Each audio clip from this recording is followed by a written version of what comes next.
भारत और चाइना के संबंध गालवान घाटी में हुए इस हिंसक झड़प के बाद और भी ज़्यादा खराब हो गए हैं। ऐसे में चाइना द्वारा गालवान घाटी को अपनी सीमा में बता देना भारत के लिए और भी ज़्यादा चिंताजनक हो गया है।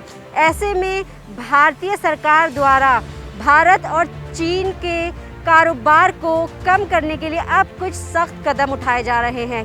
कैट यानी कि confederation of all India traders द्वारा भारतीय सामान हमारा अभिमान नाम का एक कैंपेन लॉन्च किया गया है और साथ ही साथ चाइनीज़ प्रोडक्ट्स को बैन करने की भी मांग की गई है। कैट ने ऐसे तकरीबन 500 चाइनीज़ प्रोडक्ट्स की लिस्ट तैयार करी है जिन्हें अब वो चाइना से इंपोर्ट नहीं करेगा, जिसमें हमारे footwears, watches, clocks, toys, clothing line वगैरह के सामान आते हैं।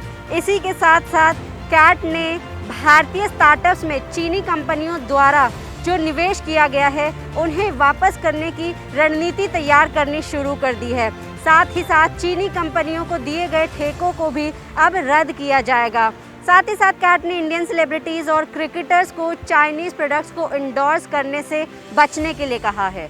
आपको बता दें कि हालिया दौर में भारत और चीन के बीच $70 बिलियन का कारोबार होता है, जिसे कैट ने $13 बिलियन कम करने की रणनीति बनाई है। इसी के तहत टेलीकॉम मिनिस्ट्री ने BSNL से अपने 4G अपग्रेडेशन में चाइनीज़ टेलीकॉम इक्विपमेंट्स को कम करने की बात कही है।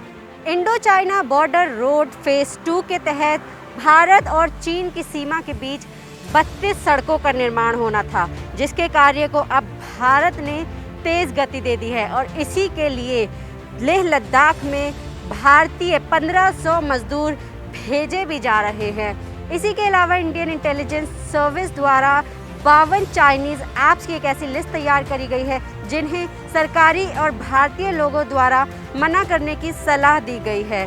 भारत के प्रधानमंत्री नरेंद्र मोदी ने आत्मनिर्भर भारत के ऊपर बहुत ही जोर दिया है और हम सभी भारतीयों से आग्रह किया है कि हम भारतीय लोकल चीज़ों को ज़्यादा से ज़्यादा इस्तेमाल करें, लोकल ब्रांड्स के लिए वोकल बने। हाउ इंडी ने ये मुहिम चलाई है कि लोकल ब्रांड्स को हम फ्री एडवर्टाइज़ करेंगे और इसी के तहत हमने आपको एक ऐसे प्रोडक्ट के बारे में दिखाया जिससे आप प्लास्टिक से बच सकते हैं। जी हाँ, हमने आपको दिखाई थी एडिबल कटलरी, जो कि हमारे आत्मनिर्भर भारत अभियान को आगे बढ़ाने में कारगर साबित होगी। आप लोग भी अपनी ओर से कोई कदम उठा सकते हैं और भारत के सम्मान को बचाने के लिए boycott Chinese products, boycott Chinese apps को सपोर्ट करें।